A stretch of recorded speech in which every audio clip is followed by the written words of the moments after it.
Clovis, New Mexico. You might think of Clovis as a multi-crop farming, railroad bustling community with a military base nearby.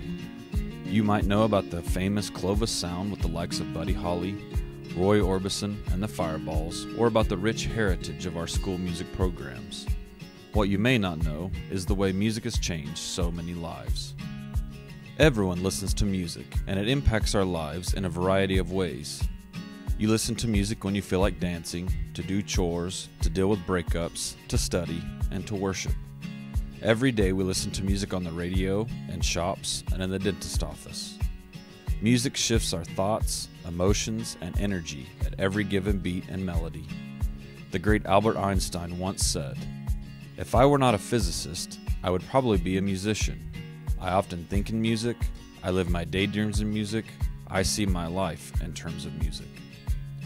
For this video, we set out to ask a few questions of some of our local success stories, in which music has had a profound influence in their lives.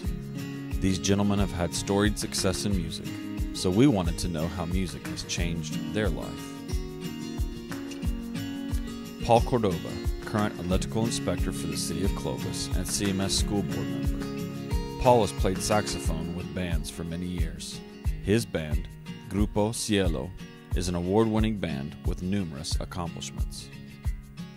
Johnny Mulhair, recording producer and guitar player extraordinaire, is currently the guitarist for Will Bannister and the Modern Day Ramblers, and has been playing professionally since 1969. Johnny has had many accomplishments as a recording engineer-producer, as well as a guitarist, including a multi-platinum record with LeAnn Rimes. Johnny has also been named one of the top 10 guitarists in the country by Music Row magazine. David Bigham, current director of tours for Norman Petty Studios. David was a part of a group called The Roses. The Roses sang backup for Buddy Holly, Roy Orbison, the Fireballs, and many other records in the 50s and 60s. Norvil Howell, longtime director of bands and the first director of music education for the Clovis Schools. Norvil is also an accomplished player and still plays his cornet on a regular basis. His success with the CHS band put Clovis on the map for music education, and we are still working to continue the tradition of success that he started.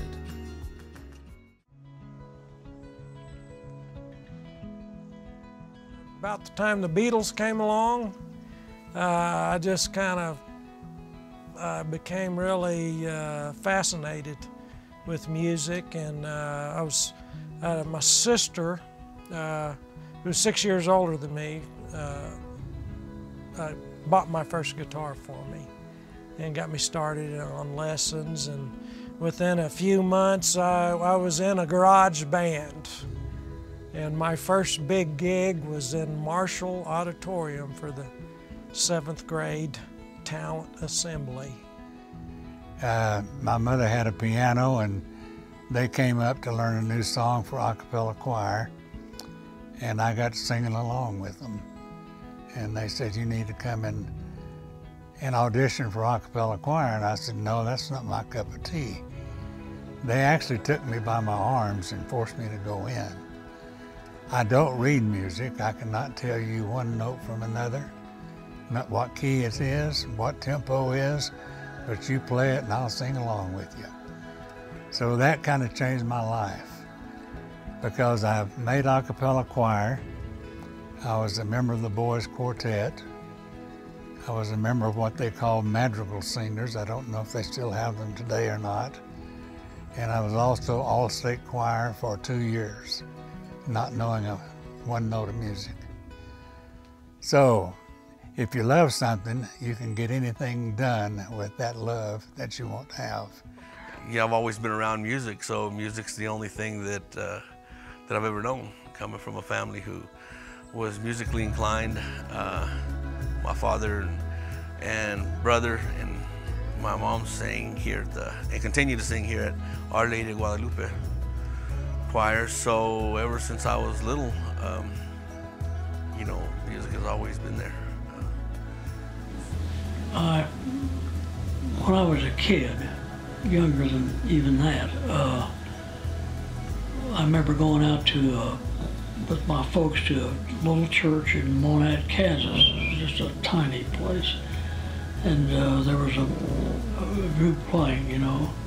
So I went up and directed them, you know, doing this, and that's one thing I think I got. And then also I did a little singing at a rodeo in Sedan, and.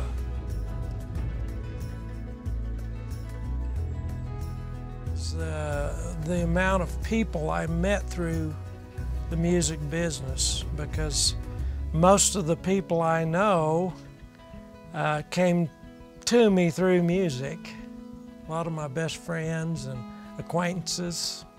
We started the band and we started playing for teen dances, and in my high school years, we went all over West Texas and Oklahoma and Kansas and New Mexico every weekend, traveling to just play for teen dances, and then that progressed into playing.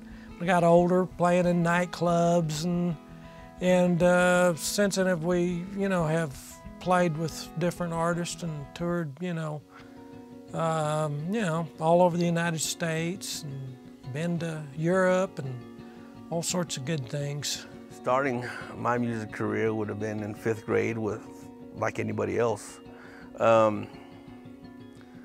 You know, at Parkview Elementary. I started playing the saxophone, and there was a gentleman by the name of Erasmo Vasquez who played the saxophone there in Guadalupe. And when I heard him for the first time, I thought to myself, I want to do exactly what he's doing. I want to sound like he sounds and play like he plays. And so, man, I just loved the way he sounded. I loved the saxophone. It was a neat looking horn. And I was able to be tutored by him.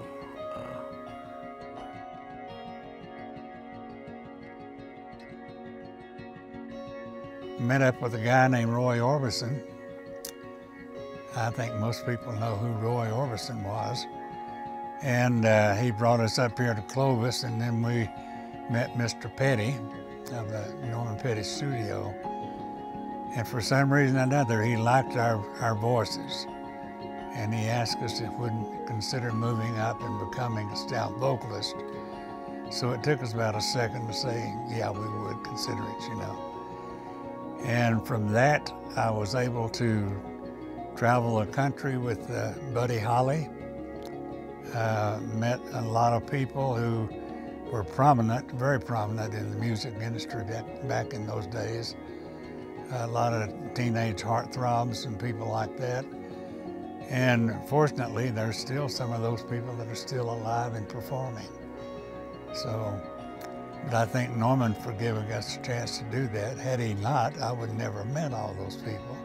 Would never have traveled the country like I did. And was living up every minute of it. I really enjoyed it. Mary and Jill, she's been the person behind the scenes on all of my music and all of my, you know, of course, we've played in the band together. She's a fantastic musician herself and singer, but all the time while I was in the studio, she's taking care of the business and the person behind the scenes that kind of like Vi Petty was, I guess you'd say. And so I think that was my first smartest thing that I ever did. I've had the pleasure of just doing probably thousands of recording sessions with different people, kind of like Norman did. Norman did thousands and thousands of recording sessions, and not all of them were ever heard or became famous. But that has been an honor to meet all of those people and work with those people.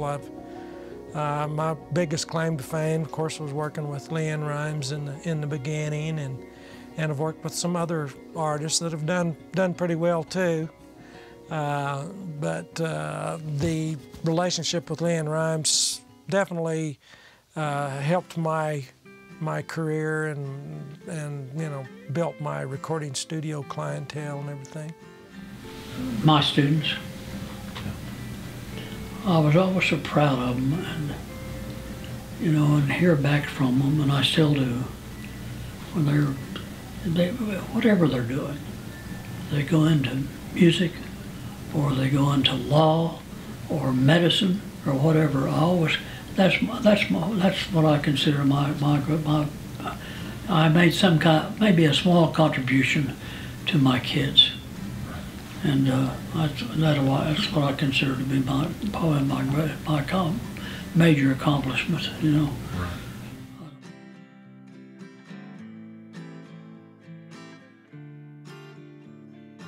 Well, I think that music makes you a better person. Sure, you're going to have some shortcomings. Everybody does that. But music changes your attitude, gets you away from whatever's going on in the world and with your own life maybe. It just changes you. It makes you feel good. It makes you feel like that there's something to live for. Don't ever put your horn down. Don't ever stop playing music. I'm 48 years old now. I have friends that I've met through high school, through band, and most of them don't play the horns anymore. That's the first thing they ask. You still play sax? Yeah, I do. And, the first thing that come out of their mouth, the first words are, man, I wish I'd have never left my horn. You know, it's in the closet, you know, and that's where it stayed. Yeah, but never let that horn go, you know, whatever it is. The main thing, I'd ask them to stay with it, you know, and keep making music as long as they can. Well, I'm 89 years old and I still enjoy playing my horn. And the neighbors probably don't. I believe that wherever you're at, if you have a passion for what you do, you will find your way with that passion, and you'll find a living, and it'll be good to you. These gentlemen are just a few examples of how music changes lives. We believe music education is an important part of every student's education and recognize the lifelong impact music has in their lives.